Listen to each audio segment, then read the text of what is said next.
Isn't it time you got to know your technology leaders? You're listening to Off the Record with GTRA, and I'm your host, Kelly Oakham.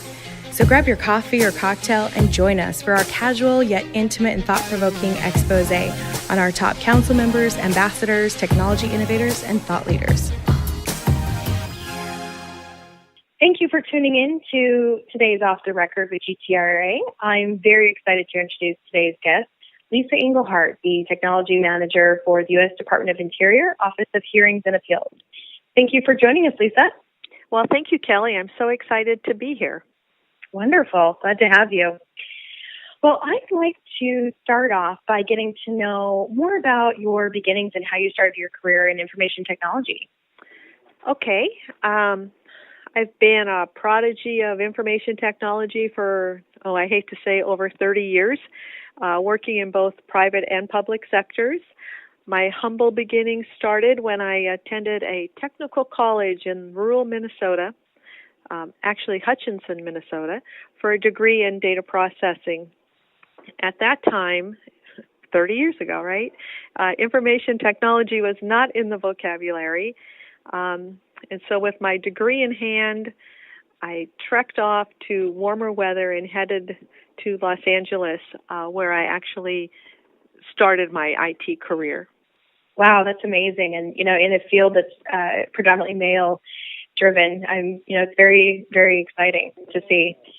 What do you think was one of your more memorable career milestones, especially being in the male-dominated IT industry? My most memorable career milestone, I think, was my first job in the information technology field. It was, the stepping stone for more advancement. And I started in downtown Los Angeles with a Big 8 accounting firm in 1984, and it was such a great experience starting an IT department. This is 1984, and I knew this was the right field for me, and I've been learning and growing ever since.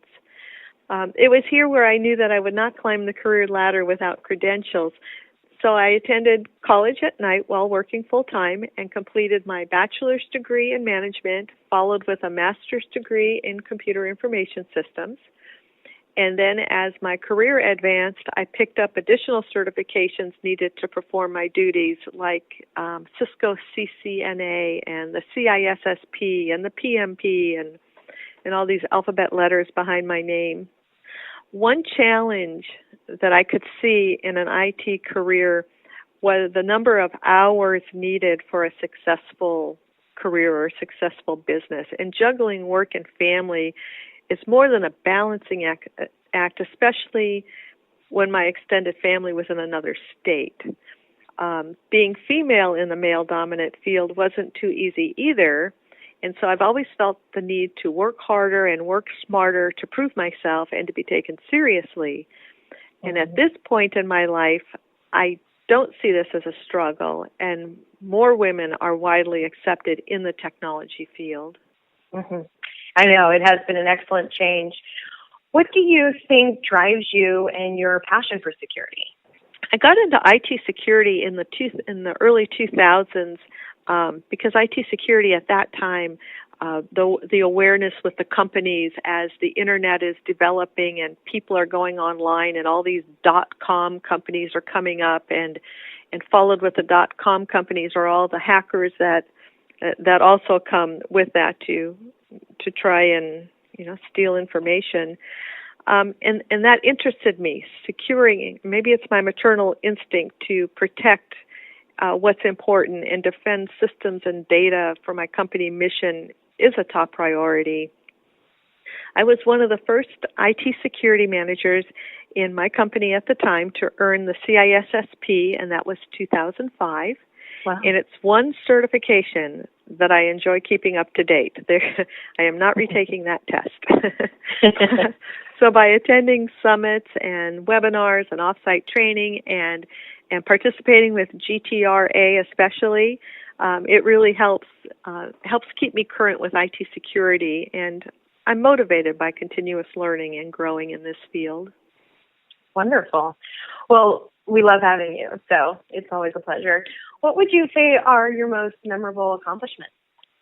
As I look back on where I am today, I think my most memorable accomplishment is when I can coach others to excel in their fields. I consider myself a leader and a mentor, and the time I invest in other people to help build them up, it really hits to my heart. And I have coached team members into promotions and have guided them in different projects and have helped them get out of the box and pursue other endeavors, and that's what I really like to do. In December, I accepted a position as the technology manager with the Department of Interior Office of Hearings and Appeals, and leaving that position then allowed others to step in and take over what I had started with the National Park Service at that time. And my current priority is to learn and understand the mission that I have today and guide the office in information technology. And starting anew, especially after all these years, it's always challenging. You can get complacent in a position and so comfortable in a position that when you take on something new, it really is an eye-opening experience. I just take it one day at a time, learning and sharing along the way. And I guess one day when I grow up, I'm going to retire.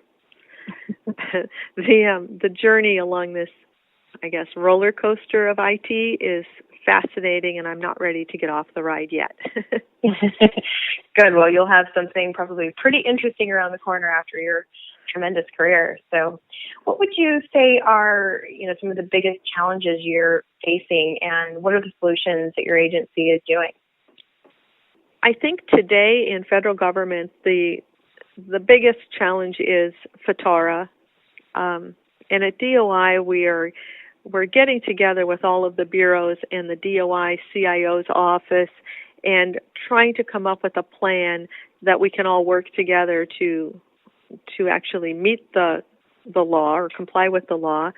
And I think what we're doing is we're really refocusing IT as a whole enterprise, which we really haven't done in the past. All of our bureaus kind of ran their own thing.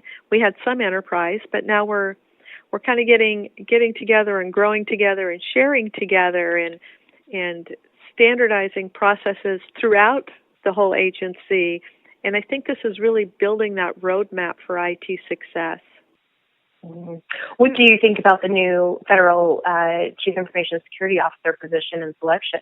I'm really excited about that position and can't wait to see who is selected for it. I think our CIO, Tony Scott, is doing a great work as a federal CIO, and his focus on updating legacy systems and securing financial systems and data is where we have to go. Until we get rid of the legacy stuff, we're really stuck with insecurity. I think the comprehensive 2015 FISMA report to Congress that was just released clearly shows how hard agencies have been working at getting systems and data secure.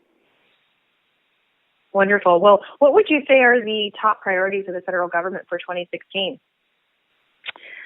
I think there's several. I think cloud computing and digital transformation are dominating CIOs or at the top of their priority lists, and customers and employees want more data transparencies, and the employees are wanting to work from anywhere at any time.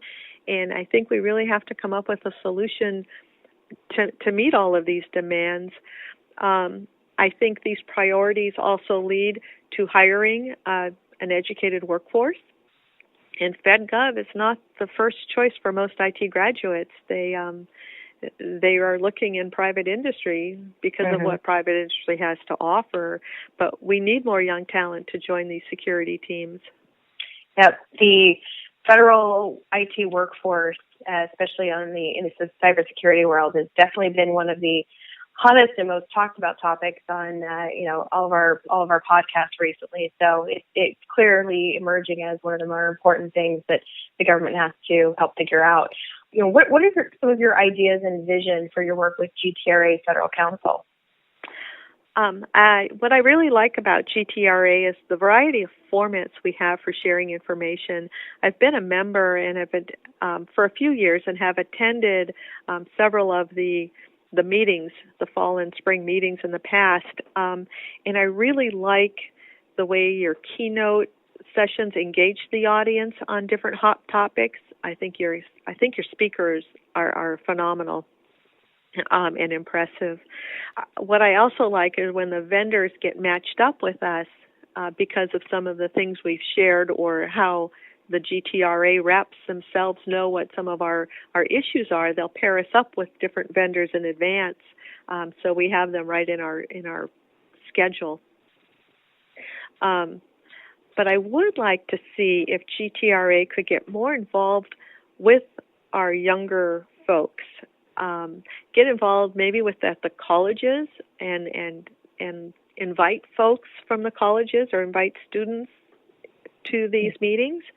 They can engage with the speakers. They can also get a taste of what the vendors have to offer. They can kind of see the big picture of what the needs are in the industry before they graduate. It might also lead to some internships that people have. We're looking at this next generation to fill the IT talent gaps in IT security and information management and big data and analytics, and I think we need to start engaging them while they're still in school. It's really interesting that you brought this up. This is the third time I've actually heard this in the last 24 hours. So I definitely am making it a priority. We've got some interesting partnerships in the works with some universities. So hearing this, once again, definitely emphasizes the need to engage the younger workforce. And as somebody earlier today said, make government sound sexy again, enough for them to be able to want to, consider that route versus just the private sector. Oh, sure.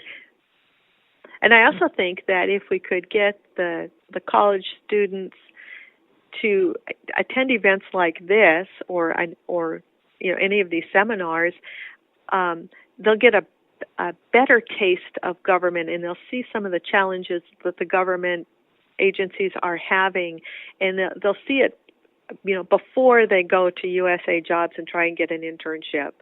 And they also may make some connections and network with some of the folks that are there, and take a keen interest in any of those that are in attendance. It's a great idea. Well, thank you so much for joining us today, Lisa. It was really wonderful getting to know more about you. Well, thank you very much. I look forward to our meeting in May. Wonderful. Me too. Thanks so much. Thank you again for tuning in. Please join us for our next council meeting and upcoming podcasts. Go to gtra.org.